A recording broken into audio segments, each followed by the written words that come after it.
Hello everyone, welcome to our channel আমাদের প্রতিদিন। আজকে মাশরুম নুডলসের একটা রেসিপি আপনাদের সাথে শেয়ার করব।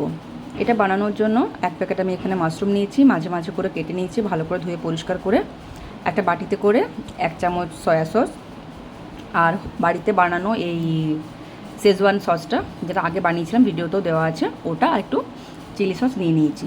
চাউমিনটাকে আগে ভালো করে সেদ্ধ করে ঝরিয়ে রেখেছি, হালকা একটু তেল দিয়েছি ওপর থেকে।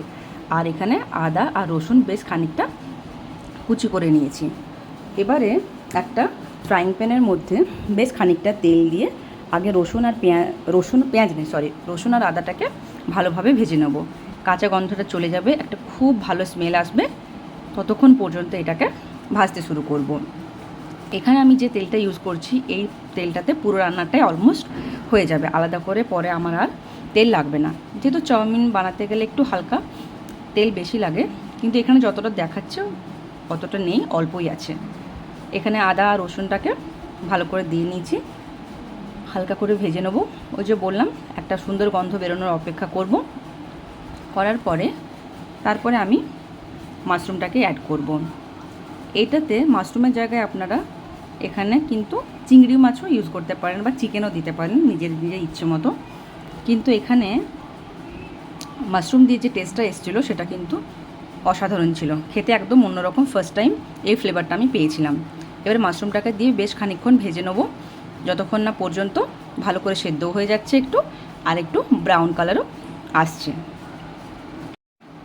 বেশ সময় ধরে একটুখানি ভেজে নিচ্ছি।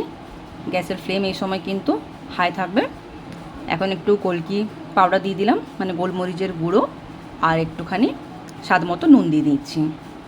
মাঝখানে একবার আমি এটাকে ঢাকা দিয়েছিলাম কিছুক্ষণের জন্য, যাতে ভালো করে সেদ্ধও হয়ে যায়।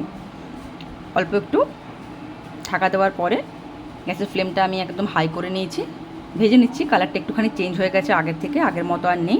দেখে নিলাম একবার ভালো করে যে সেদ্ধ হয়েছে কিনা ঠিকঠাক মতো করে। এই রেসিপিটা বাড়িতে বানিয়ে দেখবেন, ভীষণ একটা অন্যরকম টেস্ট পাবেন, আর খেতে খুবই ভালো হয়েছিল। এখানে সয়া সস অ্যাড করে দিলাম। আমি যে সয়া সসটা ইউজ করি সবসময় সেটা হচ্ছে লিকুমের। আমি যত সয়া সস ইউজ করেছি আমার মনে হচ্ছে এটা সবথেকে বেস্ট আমার হিসাবে। এবার একটুখানি শেজওয়ান সস দিয়ে নিচ্ছি, আর যে চিলি সসটা দিয়েছিলাম সেটাও দিয়ে নিচ্ছি। আপনারা যদি ঝালটা একটু কম চান তাহলে চিলি সসটা স্কিপ করতে পারেন, কিন্তু একটুখানি ঝালঝাল হলে এটা খেতে খুব ভালো লাগে। এবারে ভালোভাবে সমস্ত সস দিয়ে ভালোভাবে ওটাকে মাশরুমটাকে রান্না করে নেবো বেশ কিছুক্ষণ ধরে। এ সময় একটা খুব ভালো কিন্তু ফ্লেভার আসতে শুরু করেছে, স্মেলটাও খুব ভালো আসছিল। লাস্টের কিছুই না, যে সেদ্ধ করা চাউমিনটা আছে সেটাকে অ্যাড করে টেস্টটা চেক করে নেবো নুনটা ঠিকঠাক হয়েছে কিনা, আর নামিয়ে দিলেই রেডি। হ্যাঁ, যেটা বলতে ভুলে গেছিলাম সেটা হচ্ছে এই ভিনেগারটা, একটুখানি অল্প একটু ভিনেগার অ্যাড করেছে এখানে। এবারে ভালোভাবে চাউমিনটাকে মিশিয়ে নেব।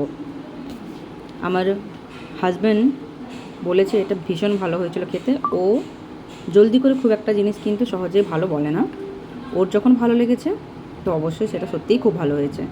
তারপর আমি, শাশুড়ি মা, আমার ছেলে সবাই একটু একটু করে খেয়েছিলাম, সবারই পছন্দ হয়েছে। আপনারা বাড়িতে বানাবেন আর কমেন্টে আমাকে জানাবেন কীরকম লাগলো মাশরুম নুডলসটা খেতে। ভিডিওটি ভালো লাগলে একটা লাইক করবেন, শেয়ার করবেন, আর চ্যানেলটিকে সাবস্ক্রাইব করে আমাদের পাশে থাকবেন। দেখা হচ্ছে পরের ভিডিওতে। ধন্যবাদ সবাইকে।